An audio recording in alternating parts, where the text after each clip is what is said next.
እሷን አጣው ማለት በቃ እኔ ወንድማችሁ አጣችሁኝ ማለት ነው በቃ እኔ በህይወት እንደሌለው ነው የሚሰማኝ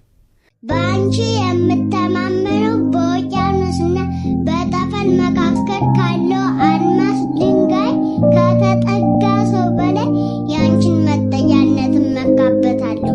ለምን ካንቺ የተወለደው ለዳንኤል አናብስት ያሰገደ ለሰለስቱ ደቂቅ እሳት ያጠፋ ለእስራኤል በይን የከፈለ ለዳዊት ጠላት ያጠፋ ነውና ምን እፈራለሁ አሁን እንዲያስፈለኝ አናብስቱን ጌታ እሳትን አልፈላ የእሳቱ ጌታ በይን አልፈላ የበይኑ ጌታ ከአንቺ ማኅፀን ተገኝቶልኝ ምን አይቼ እደነግጣለሁ ብሎ ይናገራል ከማርያም የበለጠ መመኪያ የለም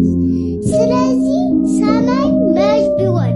ምድር ወፍጮ ብትሆን ከመካከል አጣብቀው ቢፈጁት አንቺ እያለሽልኝ እኔ ምን እሆናለሁ